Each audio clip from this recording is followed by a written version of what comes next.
Hey there, you fucking scumbags and degenerates. It's me, TJ Kirk, the Amazing Atheist.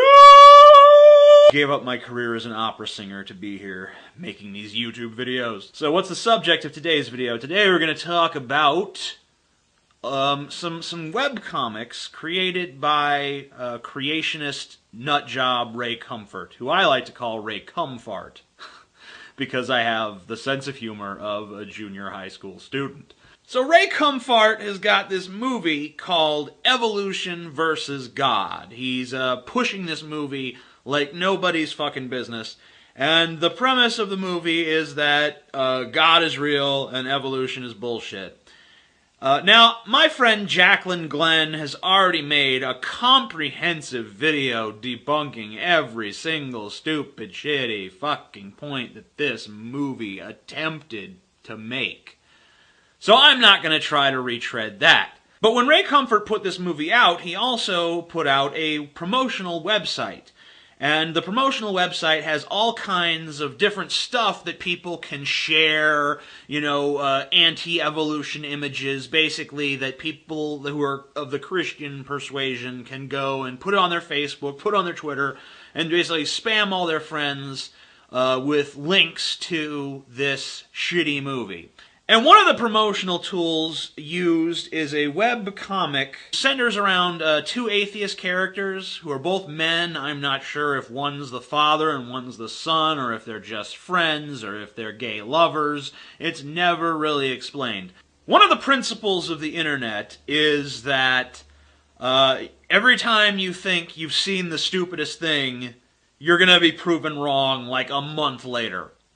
And my current stupidest thing that I've ever seen on the internet is these shitty fucking comics, and you're about to find out why. Let's jump right into the first comic. As atheists, we only believe in what we can see, right?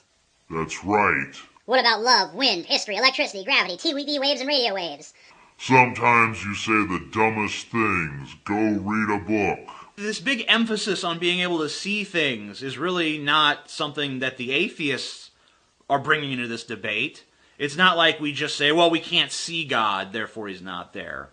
It's that, you know, we can't see him, we can't touch him, we can't taste him, we can't smell him, we can't detect his presence in any way.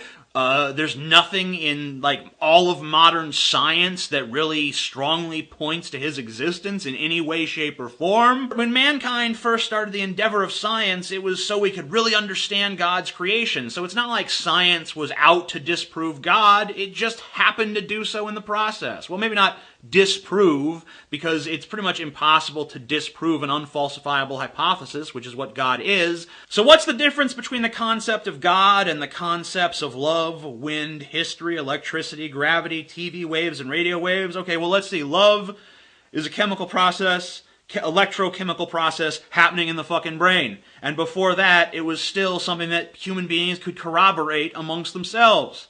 Wind, we can clearly see the wind. I don't know what you mean we can't see the wind. We can see its effect on everything around it. We can see things blowing, and we can feel it, and we can smell, sense that it carries on it. History, well, that's all documented. Electricity, well, we obviously know there's fucking electricity. I mean, what are you watching this video on, if not for something powered by electricity?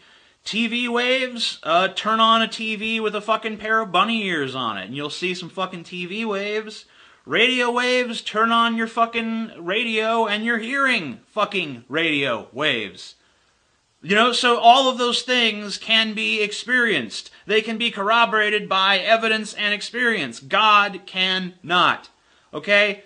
And, you know, we don't necessarily have to see something with our eyes to know it was there. Like, if I pull out a gun and I shoot someone in front of you, did you see the bullet? No, you didn't see the bullet. It was moving too fast for your frail human perception to possibly see. Even though it was right there, even though it was right in front of you, you didn't see it because it was moving too fast. But you still know it was there because you saw the gun, you saw the fucking hole it made in the person that I shot, so you know that there was a bullet. You know it because of context clues. So, it's not always a matter of seeing with your eyes. There's no context clues out there that really are strongly leading us to the God hypothesis. Look, God killed everyone, men, women, and children, in a worldwide flood. Everyone, that's evil. But we don't believe in God, so he didn't kill anyone. Sorry, I forgot. I don't even understand what the point of this one is supposed to be. Like, I understood the argument the previous one is making. This one I don't get it. Is the point of it supposed to be that God doesn't exist, but if he did, he would be evil?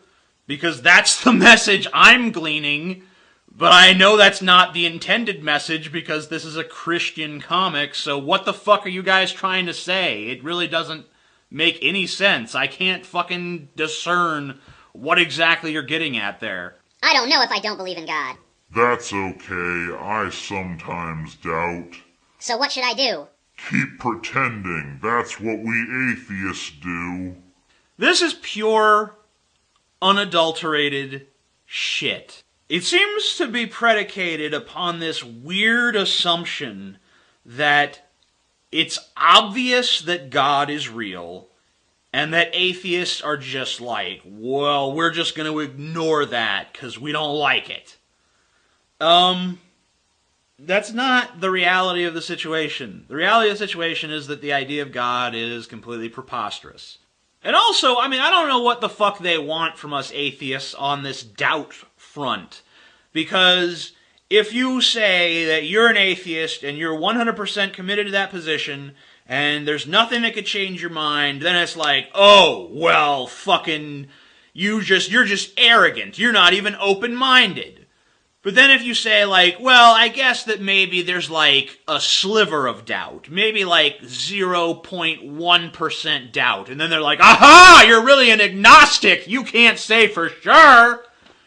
And it's like, am I arguing with a fucking kindergartner, for fuck's sake? Is that what's going on here? I mean, I know that I never really mentally progressed much beyond the age of like 15, but I swear these Christians haven't mentally progressed much beyond the age of 4. I've been thinking again. About what? And is he smoking marijuana there? He's holding it like it's marijuana, so maybe. How were we able to think before we evolved? Just don't think about it. Like, it's just gibberish. It's just gibberish. It doesn't even make sense. It doesn't even make a fucking point. What does it mean? What is that statement? Like, how do we think before we evolved? What do you mean before we evolved? What does that even, what does that even mean? Before we evolved into humans? Well, before that, we were an ape-like ancestor of all modern apes, so we didn't think quite as well. We were still capable of thought, and then before that, we were some other mammal, and it was still less capable of thought, and fucking so on, backwards through the fucking ages until you get back to the fucking very first primitive life forms that had no thoughts whatsoever, but just fucking replicated mindlessly. I mean, what does it mean? Like, no one has difficulty answering this fucking question that has any fucking knowledge of science. Like, if you have, like, a crash course in evolution, you read, like, a pamphlet about evolution, you could answer that fucking question like this. It's that fucking simple. And you know what this really does? It proves that Ray Comfort is full of shit. Because we're expected to believe that this guy can put together a sophisticated social media campaign for his movie, that he can attract and manage a large audience of people who are dedicated to what he has to say. You think he can put all that together, but he can't recognize the fallacy of this fucking comic, that literally any fucking 10-year-old with a 10-year-old's grasp of the concept of evolution should be able to refute handily with no problem whatsoever? Do you really believe that? Because I fucking don't. I think Ray Comfort is every bit the atheist that I am. I think he's a huckster. I think he's a charlatan. I think he's a fucking fraud. I've been thinking about how no one can create anything from nothing. So? Doesn't that prove everything must have had a creator? No, it proves that you're not thinking like a true atheist. I'm fucking tired of Christians acting like this is some kind of slam dunk. Like, well, it didn't come from nothing. Where'd the universe come from, huh? And then, when you turn it around on them and say, well, where did your God come from? They're like, what? What do you mean, where'd he come from? He was just always there. What do you mean, where'd he come from? That's a stupid question. Oh, okay. Well, it's a smart question to ask where the universe came from, but it's a stupid question to ask where God came from. I see. Why is that exactly? Is there an actual rationale behind that? No, there's not.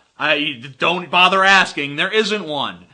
Let me ask you, if you had to posit that something came first, there had to be an uncaused cause. There had to be something that had no previous cause, some event that was preceded by nothing. Which would be more likely? A complex, humanoid-like, intelligent being of infinite power, or a single energetic event with one kind of energy and then all of the complexity emerged later based on the laws of physics? Which of those sounds more likely to you? Just removing all of your cultural bias, removing the fact that a bunch of humans believe in God, just using your own intellect, which seems more likely to spontaneously come into existence?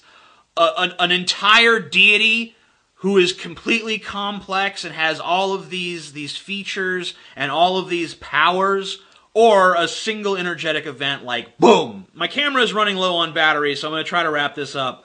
I've been thinking again. Thinking is good. If God made everything and he believes in justice, hell would have to exist. Actually, thinking isn't all it's made out to be. Okay, well, this is just silly. No atheist is going to be fucking bothered by the idea of hell any more than he's going to be bothered by the idea of Thanos invading the fucking Earth, or Voldemort rising again and overthrowing humanity. It's literally on that level of concern, because it's just a fiction, like Harry Potter, or Star Wars, or the Marvel Universe. Do you think we are related to everything? Of course. Are we nuts? We certainly are. A pun. Yeah, we are related to everything. It's not even disputable. It's not even fucking disputable. Just look at the fucking genetic evidence. You honestly think that this shitty, stupid little comic can refute genetics and biology and all of the different scientific disciplines that have discovered these facts about how life emerges, how life diversifies in all of these complex forms? You think you're going to refute that with some stupid comic with a punchline about nuts? Well, then you're nuts. You fucking morons. Jesus Christ. Alright, so Ray Comfort is a fraud and a charlatan. These comics are the dumbest thing I've ever seen. I'm the Amazing Atheist. Buy my book. Be my patron. Check out all the links down there. And be sure to check out Jacqueline Glenn's video. Her video is linked down below as well. I guess that's all. Peace the fuck out.